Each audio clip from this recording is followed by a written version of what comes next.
In this module, we will be looking at a variety of factors that might have an impact on how your negotiation proceeds. I will talk about balance of power, trust, and authority. I will also address the issues of value and fairness, as well as what each might mean to the progression and the outcome of the negotiation. The final segment of this module addresses how emotions play a role in a negotiation. The objectives for this module are to clarify the factors that might influence a negotiation and how to prepare for and use them to our advantage. To understand the meaning of value and options in a negotiation. To understand the role of fairness and from whose perspective to evaluate it. And how to define success in a negotiation. The first important factor to consider when planning a negotiation is power. In this lecture, I will talk about what power is, the types and rules of it, as well as the factors and circumstances which influence it. We will also talk about the role that level of authority plays in a negotiation, along with trust and empowerment. Consider for a moment what comes to mind when you think about the word power. Do you think of strength, influence, authority, or dominance? Certainly the word can be used in various contexts to mean all of those things, and the term power often has negative connotations.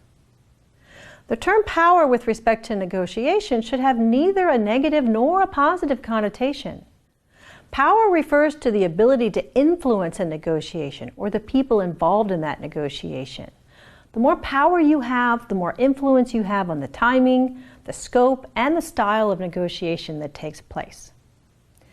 Power is easily misinterpreted and often underutilized in negotiations. Be aware of and encouraged by the fact that there is often more power on your side than you see on the surface, and that you can take steps to increase your power and reduce or minimize your counterpart's power. Even if the balance of power at the outset appears to be in your counterpart's favor, you can change this balance of power to favor your organization by being proactive and taking control. An important piece of being proactive about power is being knowledgeable about your counterpart's position in terms of their current situation, their market conditions, competitors vying for the same contract, and their BATNA. You need to know not just about the company and organization, but also about the person with whom you are going to be negotiating. Information increases power. For example, if you know that your major competitor has recently raised their prices or suffered a loss of a manufacturing facility, or you know that your counterpart's organization is about to launch a major product in a new market in 30 days, then you have information that can be used to your advantage in engineering a high-value agreement. That's power. Another critical piece of knowledge which relates to power is your counterpart's accountability structure. Most everyone who is negotiating is accountable to someone higher up in the organization. That organization has most likely provided the negotiator with some guidelines, some bottom lines, and some timelines. The more information you can gain about these guidelines, the more power you have. The good news is that in reality, you probably have more power than you think. It has a lot to do with self-confidence, which is enhanced through effective preparation.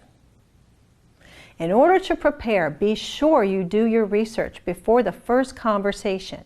Use planned, targeted questions to gain potentially useful information, and consider where you stand with respect to the power balance.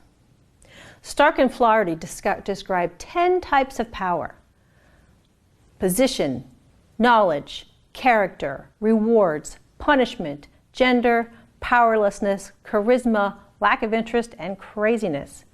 These are all sources of power. They all have potential weak points or characteristics that could be used to shift the balance of power in your favor.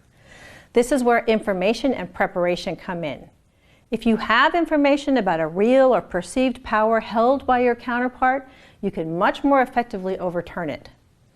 Know also that perceived power is just as effective as real power if well implemented. If your counterpart believes that you hold a certain power, it doesn't matter if you really do or do not, It's quite real to your counterpart unless you tell him or her otherwise. Your counterpart may well be trying to project more power than he truly holds. But if you see the use of a power which you know from your research and questioning that your counterpart does not have, you will not succumb to a bad option in the agreement. This brings us to the rules of power. There truly aren't any real rules to negotiation, but there are some what I'll call truths regarding power. I've spoken already about the fact that you probably have more power than you think. You will perceive, and your research will tell you about the power held by your counterpart. It is very easy, however, to overlook your own sources of power, so be sure to consider both. The reality is that in most negotiations, the power is close to evenly distributed when you consider all of the sources of power for both sides. This is important in that the more balanced the sources of power, the more likely it is that you can operate your negotiations with a principled or a win-win style. When the balance of power is close to being even, you are both more likely to be searching for additional points of value to add to the agreement. When the balance of power favors one counterpart more than the other, there's a tendency to work on simply distributing the existing power and acknowledge value, with one partner exerting his or her power over the other partner to gain as much of this value as possible. Gates refers to this as value distribution. Another truth, which I've mentioned before, is that power can be real or perceived, and that perceived power can be just as effective as real if the counterpart believes in it. Related to this is the fact that power must be tested to truly evaluate just how much of it you have. I've stated before that power must be used to be useful, but it is also true that power only exists where it is acknowledged and accepted by the other party. In other words, if the other party does not recognize that you hold that power, it doesn't really exist for the purposes of the negotiation. Conversely, if you don't have a certain power, but your counterpart perceives that you do, then you are able to use it. A truth which is both good and bad news to negotiators is that power relationships can change in a negotiation and can do so quite rapidly. This often occurs when new information, new points of value, new participants, new conditions or limitations become a part of the negotiation. The level of trust between negotiators is an important factor in the approach to and progression of a negotiation. So why is trust necessary in negotiation? Many of us have interacted with individuals who operate in a cycle of mistrust, viewing most counterparts as adversaries and worthy of suspicion. Certainly, this is one stance that can be taken in negotiation, but it is not likely to lead to the most productive agreements in the long run. Generally, a negotiation between parties who do not trust each other takes the path of a win-lose approach, with no new value or options added to the conversations. A better strategy is to take the time in the beginning stages of a negotiation to take steps to build trust with your counterpart. This is because a trusting relationship allows for a meaningful and robust exploration of options that will benefit both parties. You as a negotiator will need to assess the level of trust between you and your counterpart and proceed accordingly. Take care not to place too much trust in an untrustworthy individual as a result of your desire to develop a better relationship. On the surface, being empowered with the authority to make offers and decisions on a wide range of variables and price points might seem to be a great benefit to your side of the negotiation. Certainly, such empowerment allows the negotiator a wide range of options during the negotiations. But such empowerment also means greater exposure and risk. Be sure at the outset to determine what level of authority and empowerment your counterpart has been given. You want to find out what constraints he or she is working under and how they compare to yours. It may seem that a higher level person with greater authority to approve price or component changes would be in a better position to negotiate. But this generally is not the case. This is because the person with the greater scope to negotiate also carries a greater risk. A high level of empowerment can lead to quick and less well-considered agreements in which the full range of variables is not evaluated. This is where limits provided by those in authority over you can be in your favor as a negotiator, as you are much less likely to fall victim to unfavorable offers by the counterpart or settle too quickly or easily.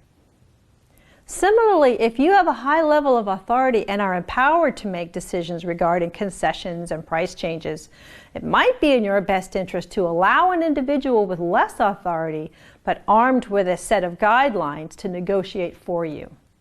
Quite often, higher level individuals give in or walk away more quickly in order to complete the process. A lower level individual with a set of limits and expectations might be in a better position to explore a wide variety of options for the agreement. If your counterpart holds considerably more authority than you do, he or she may not be willing to discuss points of value with someone at your level of authority and choose to either dominate the conversation or demand an individual with a higher level of authority with whom to negotiate.